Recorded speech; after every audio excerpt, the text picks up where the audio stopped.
après les 100 personnes qui sont assises. Richard, vas-y. Alors, des fois chez les mains, Joël Tila, Joël Tila Batodet, Liz Noémie Badjuli Frecha, Frecha, Monique Esther Batodet, Jocelyne Batoraïda. Batoraïda. Pardon? Shéli Esther Batsipora, Zora Solika Batsultana, Shmuel Ben Rachel, Shani Batori, pour tous les malades du Ram Israël, Amen, Kenny Ratson, Toda Rabba, que vous êtes là ce matin pour ce cours de Torah.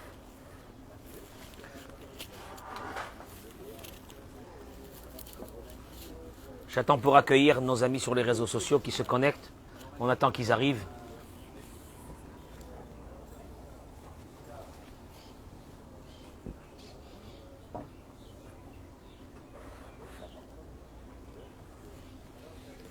J'introduirai l'idée de ce matin. Bruchim et Bruchot Abaot. Mettez les noms des malades. Mettez les noms des personnes qui ont besoin de miséricorde divine à tous les niveaux. On les cite dans la journée. Partagez ce cours qui est pour moi un cours très douloureux. J'arriverai vers la fin du cours à parler de l'idée que j'ai envie de parler, mais je voudrais introduire cette idée par ce que dit notre maître, le Pele Yoetz, Rabbi Eliezer Papo, Sruto Yagen Alenu Amen. Je ne sais pas, peut-être qu'il a dû partir. Il dit la chose suivante.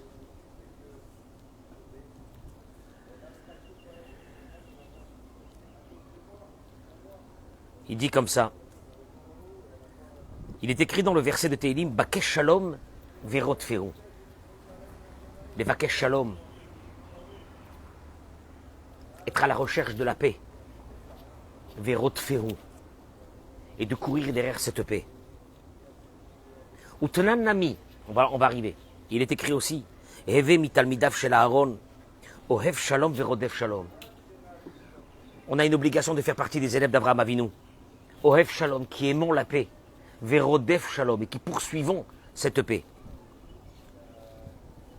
L'odibro chachamim, et la bemisha machloket rodef acharav, vehu boreach mimeno. Nos sages ont parlé de ceux qui se sauvent de la discorde. Il y a des fois que la paix se sauve de nous. Et la Torah nous demande de la poursuivre, cette paix. Elle est dure pour arriver à la paix. De la poursuivre. La zikare ohev shalom, verodef shalom. C'est sur lui qui est marqué. Rodef shalom. Il poursuit la paix. Il fait partie de ceux qui sont les plus intimes de Aaron à Cohen, de l'homme le plus que la bénédiction du monde, elle est venue par lui. Parce qu'il a pris ses qualités à lui. Rodef Shalom. Il poursuit la paix. Elle se sauve de lui et il la poursuit. Parce qu'il ne peut pas la laisser, cette paix. Il ramène ici, il dit la chose suivante.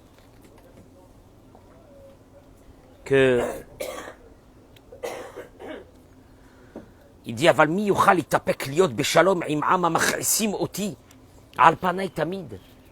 Combien c'est difficile quand tu as des gens qui cherchent des histoires, qui veulent des histoires. Et Afata et Morlo, imaya davar nakel, lo yakadosh baruch hu kovi al kar sachar.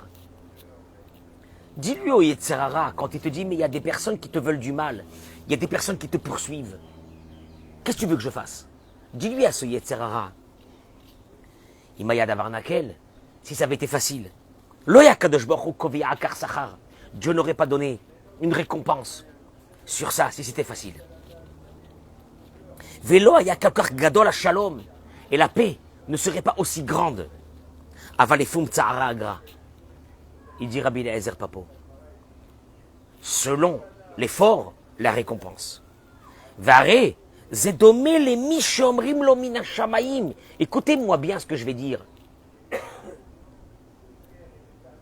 Il y a des personnes qui disent, mais j'aurais voulu que Dieu soit avec moi. Est-ce que Dieu, il est avec moi? Est-ce que Dieu, il n'est pas en colère contre moi? Alors il te dit, regarde, c'est comme si qu'on aurait dit à un homme du ciel, une voix céleste, serait sortie et lui aurait dit, Imtiye beshalom imploni. Celui-là là que tu veux ça, tu veux le tuer. Si tu avais été en paix avec lui. Chayo tirye elef shanim. Écoutez les mots de Rabbi Eliezer Papo dans le Pele Yoetz, l'un des plus grands kabbalistes du XVIIe siècle. Une voix céleste, elle te sort un beau matin, elle te dit, tu veux vivre 1000 ans? 1000 ans tu veux vivre. Par contre, si tu rentres en dispute avec cette personne, tu vas mourir tout de suite. Imagine-toi, tu entends cette voix-là. Blissafek. Kolisbol. Mais il n'y a aucun doute que je ferai la paix avec ce monsieur. Parce que je viens de recevoir un message divin qui me dit, si tu fais la paix avec ce monsieur, tu vas vivre combien de temps? 1000 ans. והיה מקל בעיניו להיות בשלום נגד התועלת הגדול של למות ולחיות 1000 שנים, et que devant lui, l'idée de te dire, je vais faire la guerre avec lui, et je vais mourir tout de suite, je vais faire la paix avec lui, et je vais vivre 1000 ans, le dilemme ne serait même pas un dilemme. Ah oui, mais c'est évident.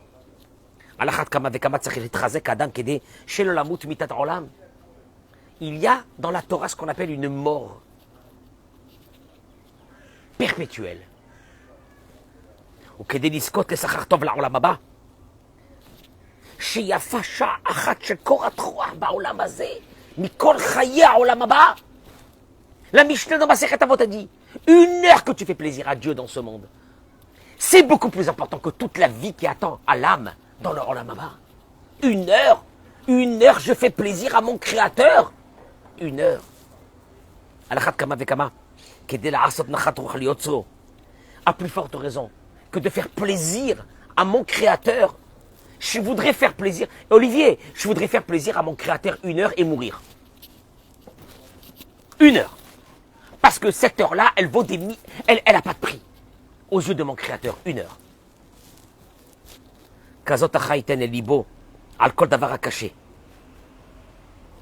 Et plus c'est dur, et plus tu sais que la récompense dans ce monde, dans le monde futur, elle est énorme. V'im gadol ha-shalom, ben ish ou ben re'eu, al had kama vekama ben ish leishto, gadol shlom bait, vesanu yamachloket. Et si, c'est tellement important, la paix entre les êtres humains, toi et ton ami, à plus forte raison, grande est la paix entre toi et ton épouse.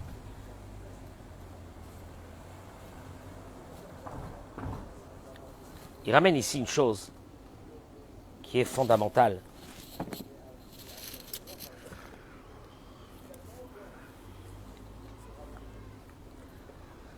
La Gemara Omeret Bekama Mekomot, la Gemara dit, le cours va être très court aujourd'hui, si on peut appeler ça. La Gemara, dans plusieurs endroits, elle le dit. Mikan Lomdim, qui gadol à Shalom. La Gemara ramène dans plusieurs endroits combien est grande la paix. ובכדי שישרור שלום בין איש לאשתו, התירה התורה למחות את שם השם.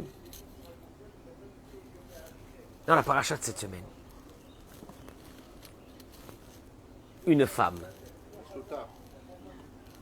que son mari l'a avertie devant des témoins de ne pas s'isoler. Et elle continue à s'isoler avec un homme. Imagine-toi un peu la situation dégradée de cette femme. C'est énorme.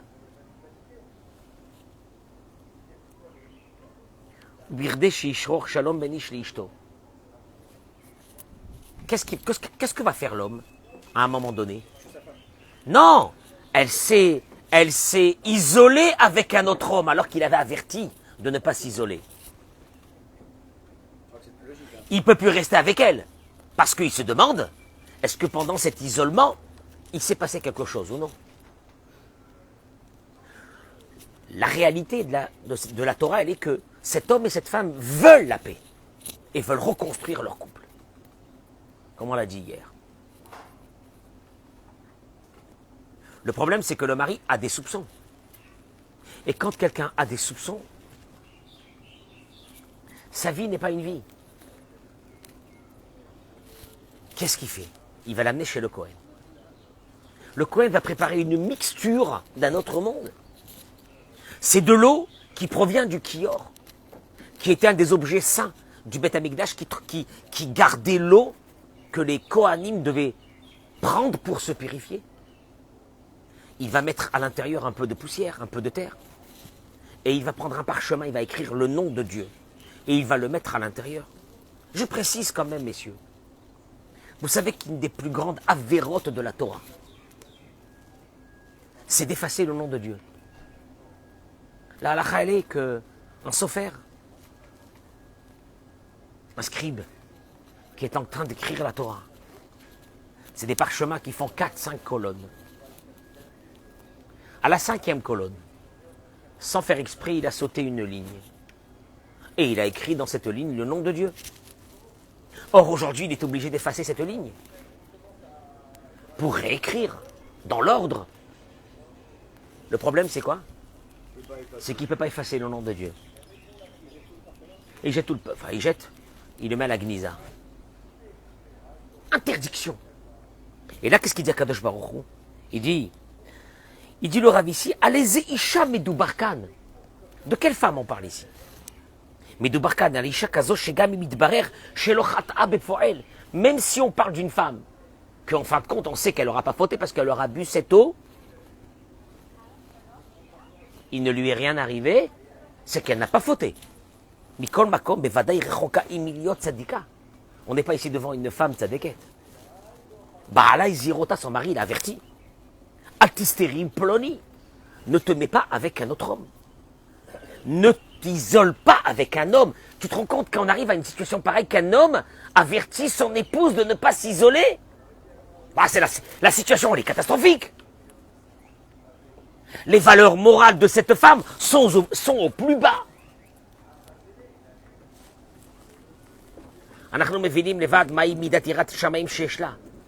On s'imagine à quelle situation elle est cette femme. Mais, en fin de compte, on a constaté qu'elle n'a pas fauté. La preuve qu'elle n'a pas fauté, Binyamin, c'est quoi la preuve? C'est que si elle avait fauté, elle n'aurait pas bu l'eau. Si elle boit l'eau, c'est pour prouver à son mari qu'elle n'a pas fauté. Mais enfin, il te dit, ou birdé, pour qu'elle puisse retourner avec son mari. Velichriot imo beshalom. Et de vivre avec lui en paix. Et tira Torah limchot ba'avorat shem Hashem. La Torah, elle a permis de quoi? La Torah, elle a permis de prendre le nom de Dieu et de l'effacer. Je répète, pour cette femme, tu effaces le nom de Dieu. Une femme qui n'a pas écouté son mari. Une femme que son mari l'a avertie et elle n'a pas écouté. Une femme que son niveau moral est d'une bassesse pareille. Tu effaces pour elle le nom de Dieu pour qu'elle ait le shalom dans la maison. Le Midrash Mevit Asipuram Fursam. Le Midrash ramène l'histoire très connue de Rabbi Meir Baal Hanes. Qu'un vendredi soir, il faisait des cours le vendredi soir. Et un jour, le vendredi soir, il s'est oublié et il s'est allongé dans son cours. Une des femmes qui assistait au cours est arrivée bien en retard chez elle à la maison. Le Midrash raconte, quand elle est arrivée, les nérotes de Shabbat, à l'époque il n'y avait que les nérotes de Shabbat, c'était éteint, et elle trouve sa maison dans l'obscurité et son mari qui l'attendait. Qui lui, il était un peu à l'ouest. Et il lui dit, pourquoi tu t'es retardé? Et elle lui a expliqué que seulement maintenant, Rabbi Meir Baal Hanes vient de terminer sa dracha, son discours. Baala, son mari, la Gemara raconte, le Midrash il raconte que son mari était quelqu'un de basse classe. Il lui a dit, tu rentres pas dans la maison, à condition que tu rentres. Que tu retournes chez ce Rabbi Meir Baal Hanes et que tu lui craches sur son visage. Celui qui t'a causé d'arriver en retard à la maison à cette heure-ci, que lui, il apprenne ça une fois pour toutes, de ne pas faire des discours qui durent aussi longtemps, et qu'à cause de ça, tu n'es pas venu à la maison. Eliyahu Hanavi Zachor Letov, la Gemara raconte qu'il a vu ça, et Eliyahu Hanavi Zachor Letov a fait quelque chose que Rabbi Meir Baal Hanes, à ce moment-là, il a senti qu'il avait dans son œil une inflammation.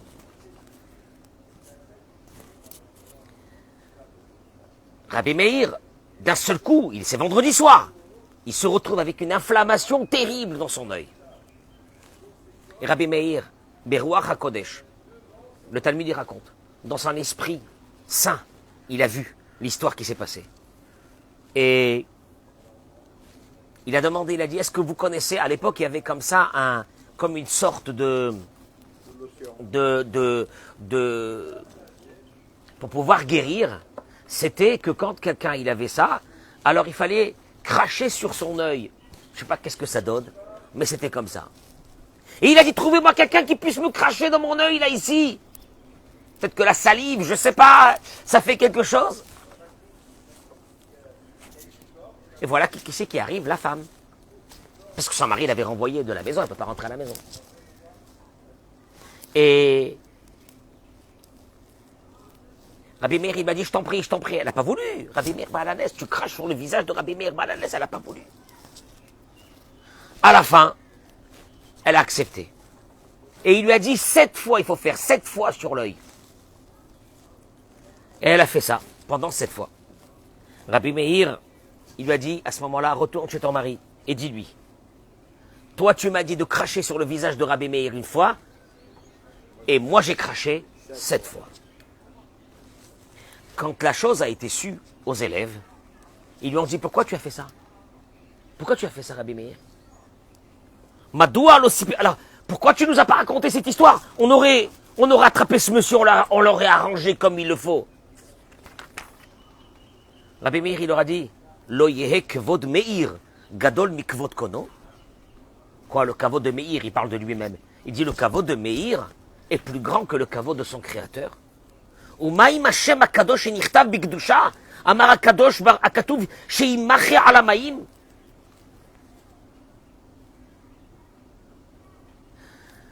Si le nom saint qui a été écrit avec sainteté, le verset a dit, Dieu il a dit, effacez mon nom pour apporter la paix. Kvod Meir la kol sheken. La paix de Rabbi Meir a plus forte raison. Pas la paix, l'honneur de Rabbi Meir a plus forte raison.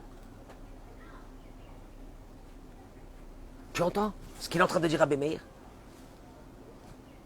Et pourquoi 7 fois? Pourquoi il lui a dit 7 fois? Pourquoi? Nire l'Omar.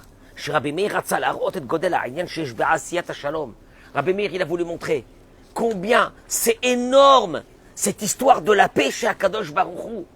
Akadosh Baruch Hu, il dit, prenez mon nom, effacez-le. Pour quelle femme? Pour quelle femme? Une femme qui est dans une situation catastrophique. Je veux une chose. Juste. Je vous cite quelques versets qui ont été, quelques passages de la Torah qui ont été dits sur ça. Eliyahu Hanavi lui-même dans Tana de Beliyahu. Amar HaKadosh Baruch Hu l'Israël. Il rapporte Eliyahu Hanavi. Dieu il a dit au peuple d'Israël, Banaï, mes enfants, Klum chisarti mikem davar. Est-ce que je vous ai enlevé quelque chose? Est-ce que je vous ai pas tout donné? Umani mevakesh mikem. Les paroles d'Eliyahu Hanavi qui ramènent de Dieu. Qu'est-ce que je vous demande à vous? Eni mevakesh mikem. Je vous demande qu'une seule chose. Shetiu avim zeedze. Que vous aimez l'un à l'autre et que vous respectez l'un à l'autre. Rabbi Omer, Rabbeinu Akadosh dit, dans les Midrash Rabbah, Gadol HaShalom, grand est la paix. She'afilu Israël avdim avodat kochavim, veshalom benehem. Même si tout le peuple d'Israël était en train de faire l'idolâtrie, mais que la paix était parmi eux, Dieu il dit, Eni yachol lishlot bahem. Je ne peux pas les commander, je ne peux rien faire sur eux. Kivan, chez Shalom Benehem. Parce que la paix, elle est avec eux. Midrash Rabbah dans Bereshit la mettrait. Akadosh Baruch Hu dit, où il y a la paix, je ne peux pas toucher. Le Satan ne peut pas rentrer dans un endroit où c'est qu'il y a la paix.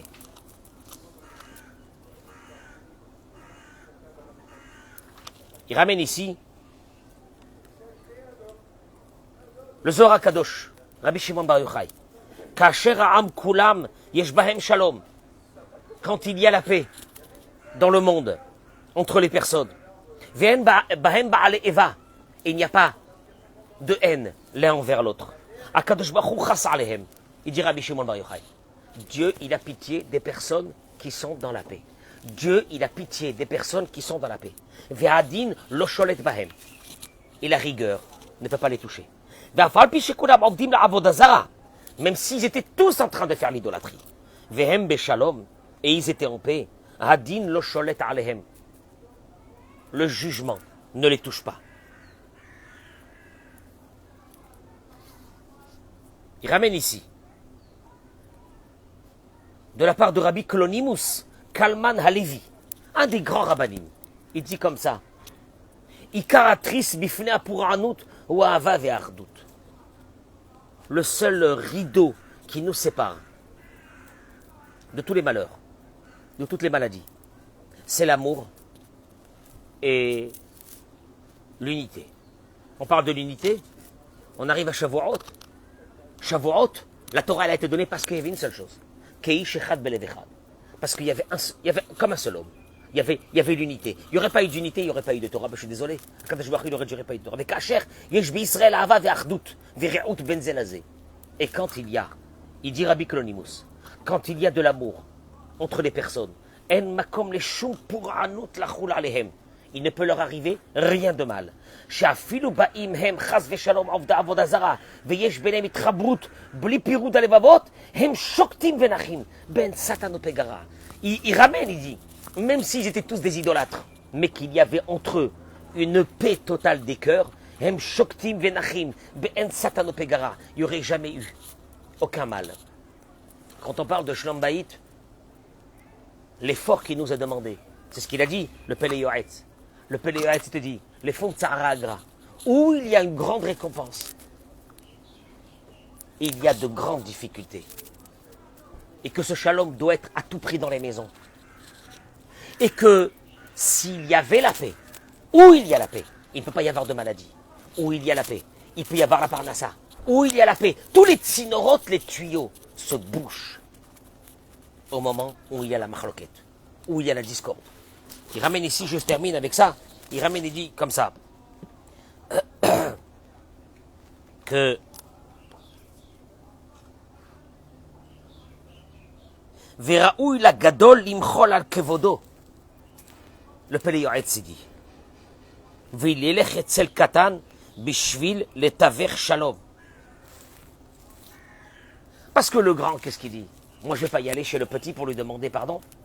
C'est à lui de venir me demander pardon. Et il dit, et il est très important, que le grand aille demander pardon au petit. Chez lo yehe kevodo yater al kevodo shem shamayim. Pourquoi? Parce que ton kavod à toi de grand, il n'est pas plus grand que celui de Dieu. Que lui, il a demandé qu'on prenne ce papier, ce parchemin avec son nom, et qu'on les fasse dans l'eau, et qu'on fasse boire cette femme, et que cette femme, après avoir bu, elle réintègre son foyer dans une paix totale. Et quand on a, nous aujourd'hui, on parle de Shalom Bayit, chacun est en train de dire, moi, c'est l'autre. C'est lui, il n'a qu'à faire. Moi, j'ai rien à faire. L'autre, il doit travailler. Moi, j'ai rien à faire pour ça. C'est lui qui doit me faire. C'est elle qui doit me faire. Et il n'y a aucun des deux. Ils sont rentrés dans des guerres. Et je vais terminer par une chose. Je vais être très court sur ça.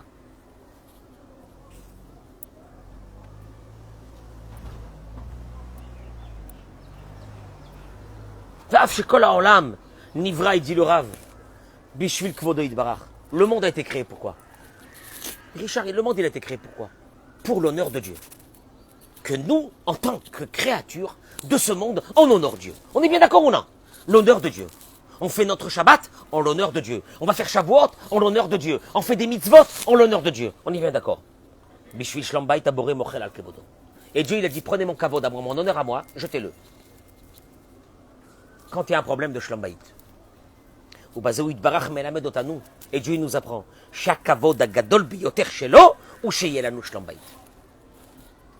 si le monde a été créé pour l'honneur de Dieu et que Dieu demande que son honneur, son nom à lui, on l'efface, c'est que pour lui, le plus grand honneur que lui peut y avoir, c'est quand dans une maison, il y a le shalom.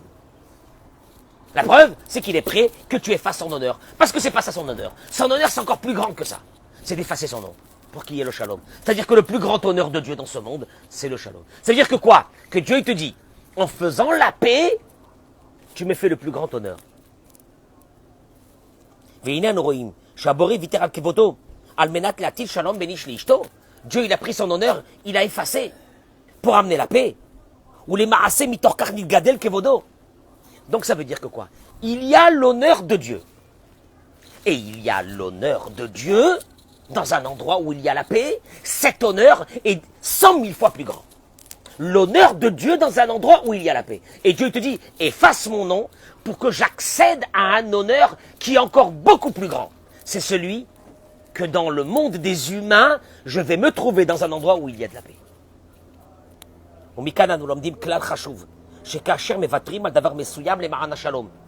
Et de là, tu as une règle, que quand tu laisses tomber quelque chose, tu laisses passer. Pour la paix, l'homme afsidim, on ne perd jamais. Premièrement, tu gagnes d'abord la paix. Je me suis tu pour ne pas qu'il y ait la guerre. Je me suis tu pour ne pas envenimer la situation. J'ai fait attention Shabbat à faire un Shabbat calme à la maison pour qu'il y ait la paix. Déjà, tu as gagné une chose, la paix. Deuxième, la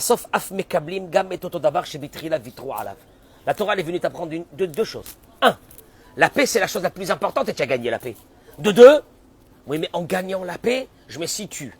En me taisant, je me suis écrasé. En m'écrasant, j'ai perdu mon honneur. Et il te dit une chose, tous ceux qui se sont battus pour apporter la paix, ils ont gagné la paix et ils ont gagné l'honneur. Et que tous ceux qui se sont battus pour leur honneur, ils ont gagné la guerre et ils ont perdu leur honneur. Parce qu'une maison où on se bat pour notre honneur, il y a déjà la guerre. Mais pas seulement qu'il y a la guerre, il n'y aura jamais du respect et de l'honneur qui sortira de cette guerre. Je vais terminer par une chose. J'ai de plus en plus actuellement de parents, de grands-parents, je l'appellerai des grands-parents, qui me disent, ça fait des années, hein, on parle en années maintenant.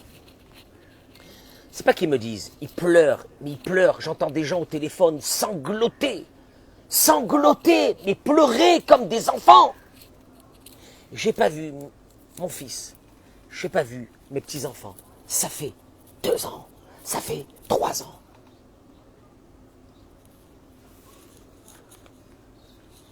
Qui c'est qui va payer ça? Qui c'est qui va payer ces pleurs des parents? Qui c'est qui va payer ces pleurs des parents? Je peux dire une chose, Ariel. À 90% des cas que je traite, par centaines, dans ce sujet, et chaque jour, et hier encore, à 90%, peut-être que je me trompe, dites-moi si je me trompe ou non, ce sont des femmes qui ont séparé les maris des parents. 10% j'ai peut-être, ce sont des hommes qui ont séparé leurs femmes de leurs parents. Mais 90%, ce sont des femmes qui ont séparé le fils de ses parents. 90%. Maintenant, je peux dire une chose, Bémet, je peux dire une chose. Hier, la semaine dernière, il y a 2 semaines, il y a 3 semaines, des parents que leur vie, elle est terminée. Je voudrais voir mon fils. Est-ce que vous pouvez faire quelque chose pour que je voie mon fils? Je ne l'ai pas vu, ça fait 3 ans. Qu'est-ce que j'ai pu lui faire? Je n'ai pas vu mes petits-enfants. Ça fait 3 ans. Ils ont dû changer, ils ont dû grandir. Il y a peut-être eu des choses qui n'ont pas marché entre les parents du garçon et la belle-fille. Peut-être. Il y a peut-être des fois des situations extrêmes où c'est que les parents et la belle-fille ne peuvent pas être ensemble. Peut-être. Mais je répète à ces femmes, pour la énième fois, vous ne pouvez pas séparer un fils de sa mère. C'est pas possible. C'est pas humain. Et même si ce fils te dit, il a fait son choix, et il a pris sa femme, ce qui est tout à fait normal parce qu'il doit choisir le shalom. Cet enfant est déjà à moitié mort. S'il n'est pas 3/4 mort. Tu sais pourquoi? Parce que tu ne peux pas vivre dans un monde des humains sans qu'un fils qui sait que sa mère est vivante, elle n'est pas au cimetière, et qui ne la voit pas depuis des années, son père et sa mère. C'est pas possible. Il y aura un retour de manivelle. Mais attends-toi, ce retour de manivelle, madame, jeune dame, il va être violent. Il y aura un retour de manivelle. Tu peux pas priver des grands-parents des petits-enfants pour deux raisons. Parce que les grands-parents ne se sont pas battus avec les petits-enfants, même s'il y a eu des bagarres, et qu'on ne peut pas être ensemble, etc. Allez, ça va. Un, ton mari, il se doit d'avoir un peu de kavod envers ses parents, même si c'est pas de les voir tous les jours, parce qu'ils habitent en France, et toi tu habites en Israël, donc il va voir tous les jours. Mais des coups de téléphone, papa, maman, comment ça va? Parce que le petit, s'il ne fait pas ça, ton mari, s'il ne fait pas ça, sa vie, elle est en danger. Tu vas être veuve. Tu vas être veuve. Sa vie, elle est en danger. Je suis sérieux ce que je dis. Tu vas être veuve rapidement. Sa vie, elle est en danger. Sa vie, elle est en danger. Parce qu'il ne parle pas à ses parents, sa vie, elle est en danger. Petite parenthèse. Je plains les rabbins et les yoatzim, comment on les appelle? Les conseillers matrimoniaux qui disent à tout bout de champ à un couple, couper contact avec les parents. Oui, ok, tu ne peux pas être avec eux, ne sois pas avec eux. Tu ne peux pas vivre avec eux, ne vis pas avec eux. Tu ne veux pas venir belle-fille Shabbat à la maison, ne viens pas. Parce que malheureusement, c'est comme ça la vie. Mais tu ne peux pas couper, tu ne peux pas faire que le contact avec ce garçon et ses parents soient coupés. C'est un massacre ce qui va t'arriver. Tu ne peux pas le faire. Je pèse mes mots. Et s'il y a des rabbins, ou il y a des conseillers qui ont les épaules assez larges, de prendre sur eux cette responsabilité, qu'ils le prennent. Moi, je ne le prendrai jamais. Donc, combien de fois j'ai dit à des couples, vous pouvez pas, c'est toxique. La relation, elle est toxique. Ok, ça va passer la guerre entre-temps, on verra peut-être plus tard dans quelques années. Entre-temps, le fils a une obligation vis-à-vis de ses parents. Au moins, de garder un contact téléphonique, tu ne peux pas couper. De deux. Qu'est-ce que les petits-enfants, ils ont fait dans cette histoire? Qu'est-ce qu'ils ont fait? Toi et ta femme, vous ne pouvez pas avoir un contact avec les parents, Besséder. Mais les petits-enfants, ils ont besoin d'avoir des grands-parents parce que ça fait partie de leur éducation psychique d'avoir des grands-parents. Oui. Ces grands-parents, ils se sont battus avec vous, ça ne va pas avec vous, mais tu ne peux pas punir des grands-parents en les privant des enfants. C'est abject, c'est inhumain. Et j'assiste aujourd'hui, Ariel, à énormément de couples dans cette situation. De grands-parents que quand ça ne va pas avec la belle-fille, ça peut ne pas y aller. La Gemara dit que la belle-fille et la belle-mère, ils ne s'aiment pas. Voilà, ils ne s'aiment pas. Besséder.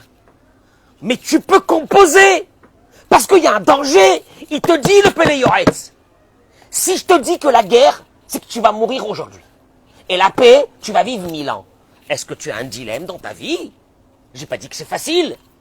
Mais tu peux pas. Je plains. Je vais dire une chose. Par contre, j'ai trouvé une chose.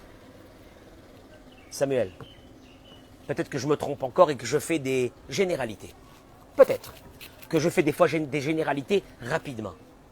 Ou je suis tombé dans une famille où il y avait une fille qui avait un dysfonctionnement grave dans cette famille, de la fille.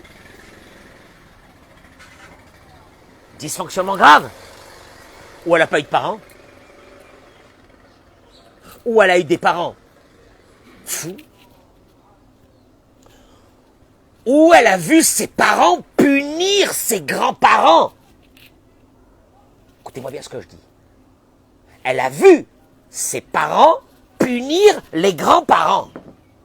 On a mis les grands-parents au banc des accusés et on les a rejetés de la famille. C'est un concept, hein.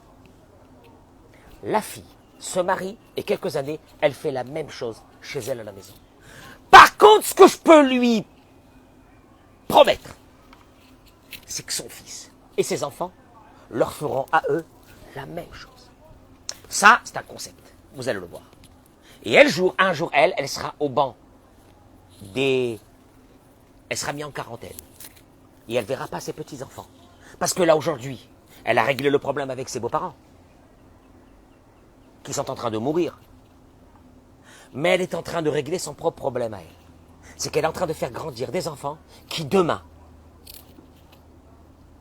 bloqueront tout accès avec elle. Et elle ne verra pas ses petits-enfants aussi. À 90%, écoute-moi bien, à 90%, où j'ai eu une famille avec une femme qui a, une jeune femme, parce qu'une jeune femme qui a grandi dans une maison épanouie. Et qu'est-ce que c'est que c'est? Et c'est quoi des parents? Et c'est quoi des mamies? Et c'est quoi des papis?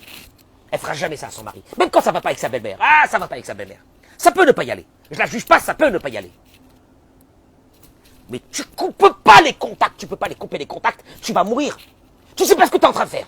Les pleurs de ses parents, fautifs qu'ils soient, fautifs qu'ils soient, fautifs qu'ils soient, les pleurs de ses parents, tu les payeras. Laisse ton mari faire cavode à ses parents.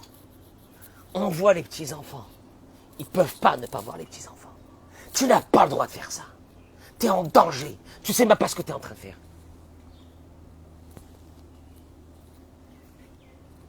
Et moi, je dirais à ces parents qui sont en train de pleurer aujourd'hui, vous êtes l'exemple pour tous les parents du monde qu'avant que votre fils se marie avec une fille, si vous voyez que c'est une famille qui est louche, éloignez-vous d'elle.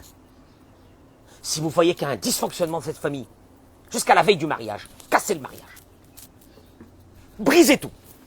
Si vous voyez qu'il y a un dysfonctionnement dans la famille de la fille, sachez qu'un jour, votre fils, vous ne le verrez plus. Je ne fais pas le procès de la belle-fille. Il peut y avoir des histoires entre les belles-mères et les belles-filles. Elle m'a la saute. Je fais le procès de la belle-fille sur une chose. Tu as coupé ton mari de ses parents. T'inquiète pas, c'est pour mieux sauter dans quelques années.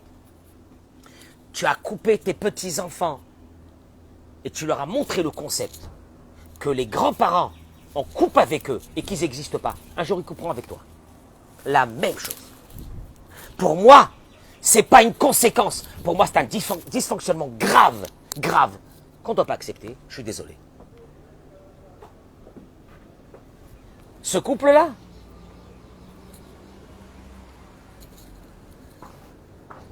dommage, Franck, dommage, qu'on n'a pas une machine à remonter dans le temps. Si j'avais une machine à remonter dans le temps, j'aurais mis ce couple juste dans 10 ans. Tu veux que je te dise une chose? À 50%, 70%, 80%, même plus encore que ça, ce couple-là, dans 10 ans, ne sera plus ensemble. Et si ce couple est ensemble, je mettrai dans une machine à monter le temps, dans 15 ans, et dans 15 ans, je les verrai en train de pleurer. Parce que leurs enfants les ont quittés, parce qu'ils ont appris ce concept.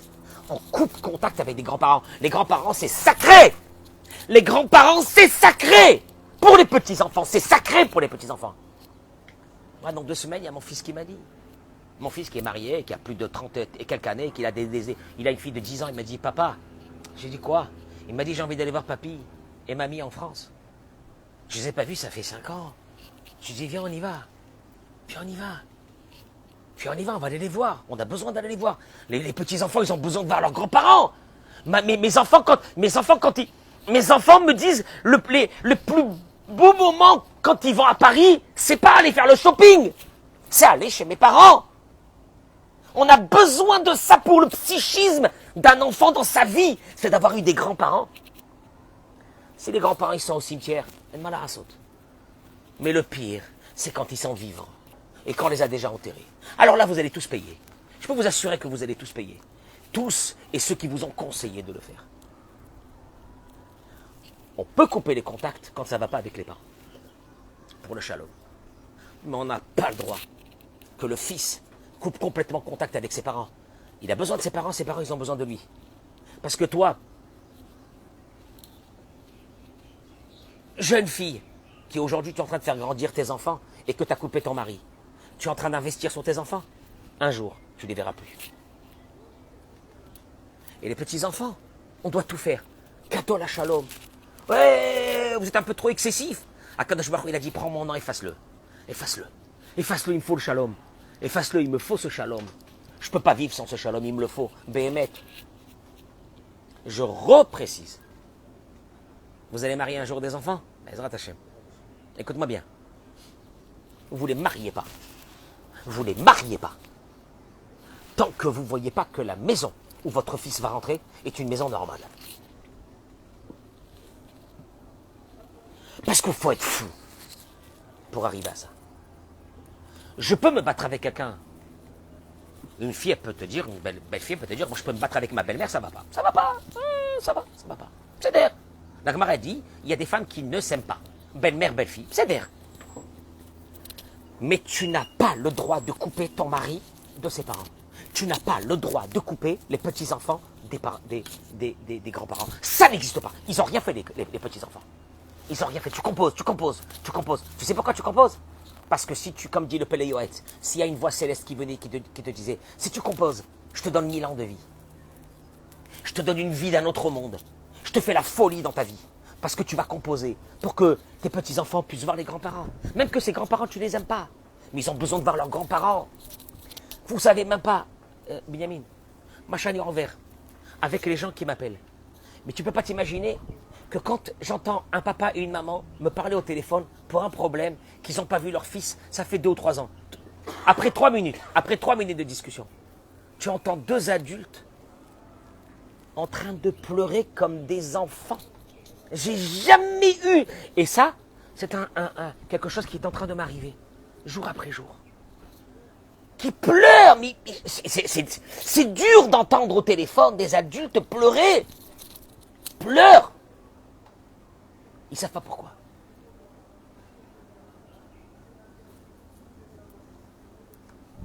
Paix à l'âme de ce couple-là. Paix à l'âme de ce couple. Ils ne savent même pas dans quoi ils sont rentrés. Et à la teshuva tout de suite. La teshuva tout de suite. Tu prends ton nom et tu l'effaces. Oui, tu l'effaces ton nom, tu l'effaces. Tu l'effaces. Ma belle-mère, elle m'a fait ça. Mon beau-père, il m'a dit ça. Tu effaces. Il m'a manqué de respect. Tu effaces. Tu effaces. Parce que t'es pas mieux que Dieu. Tu effaces.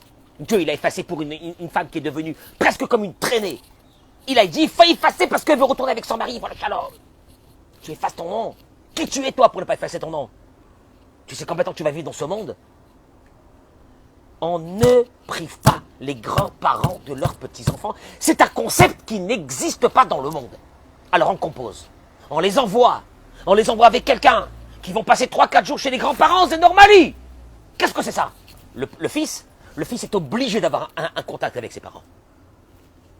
Je ne sais pas qui va passer Shabbat chez eux, mais il doit les appeler. Au moins les appeler au téléphone. Comment ça va? Si la communication, elle est agréable, et que mon fils, comment tu vas, comment maman, papa, etc. C'est obligatoire. C'est obligatoire. Qui c'est qui prend la responsabilité de ces pleurs-là, de ces larmes? Qui? Je le plains. Mais je le plains. Parce que nous, on parle de Shabbat, Binyamin. On parle de Shabbat, on parle de mettre des filines, de manger cachère. Mais c'est du pipeau. Par rapport à tout ça. C'est du pipeau. On compose. On n'a pas dit que la belle-fille, elle est obligée d'aller chez sa belle-mère. Elle veut pas. On compose parce que c'est trop dangereux. Après, il me parle de religion, il me parle de Torah, il me parle de mitzvot, de l'imoud Torah. Mais qu'est-ce que j'en ai à faire de tout ça, moi? Quand on est arrivé à une situation aujourd'hui où les jeunes, parce que ça ne va pas avec la belle-fille, décident de tout couper. Parce que le Yoetz, il leur a dit, mais ce Yoetz-là, je vais lui faire une prière pour son âme. Parce qu'elle va même pas monter dans le ciel, ce Yoetz. Que ce Yoetz-là dit, ok, tu peux pas, on coupe. Pas de contact avec les parents. Mais le fils, contact avec ses parents, le fils. Le fils, maman, papa, comment ça va? 2-3 fois par semaine, normal. Les petits-enfants, on les envoie chez les parents. Qu'est-ce qu'il y a? Ils vont leur faire quoi? Ils vont les égorger. Ils ont besoin de voir leurs petits-enfants. Tu as coupé un membre avec une scie à moteur. Tu as coupé un membre à ces gens-là d'un certain âge parce qu'ils ne voient plus leur fils. Tu leur coupes maintenant un pied parce qu'ils ne voient pas grandir leurs petits-enfants. Boucha avec pas. Et ils appellent ça la religion. Ils appellent ça la religion sous couvert de religion. Mais je les plains. Ce qui va leur arriver dans ce monde et dans le monde futur. Je te dis une chose, Franck. Si on avait une machine à remonter le temps, je leur aurais montré à tous ces gens-là où leur vie elle va terminer. Moi, je leur aurais montré où leur vie elle va terminer. Tu composes. Mais tu ne coupes pas complètement. Ces gens-là qui savent l'impact que je Écoute-moi bien, écoute-moi bien. Je vois des grands-parents aujourd'hui. Je vois des grands-parents aujourd'hui. Financièrement, ils ont tout ce que tu veux. C'est des morts vivants. C'est des zombies. J'ai pas vu mon fils, ça fait 3-4 ans. Tu sais, tu veux que je te dise une chose? Si j'avais la force devant vous tous aujourd'hui, j'aurais déchiré ma chemise. J'aurais fait cria pour ces couples-là. J'aurais fait cria pour ces couples. J'aurais déchiré mes habits en signe de deuil pour ces couples-là, de ces jeunes-là. Et encore une fois, je le répéterai 100 fois. Votre fils, il sort avec une fille, il est amoureux d'elle, vous allez voir la famille, il y a un truc qui ne va pas dans la famille. Il y a des guerres dans la famille, ils n'ont pas vu les grands-parents dans la famille. Vous prenez votre fils et vous vous sauvez tant que vous avez le temps. Tu as entendu ce que je t'ai dit? Si tu rentres dans une famille où il y a une fille qui a des grands-parents, papy, mamie, machin comme ça, tu sais que tu vas être tranquille. Qu'elle adore ses grands-parents, tu vas être tranquille. Tu tombes dans une famille où les grands-parents ont été mis au banc de la société comme des sauvages et qu'on ne va pas leur parler ou qui ne sont pas respectés, sache une chose, ta belle-fille, un jour, elle fera la même chose dans sa maison. Je vous remercie. Merci beaucoup.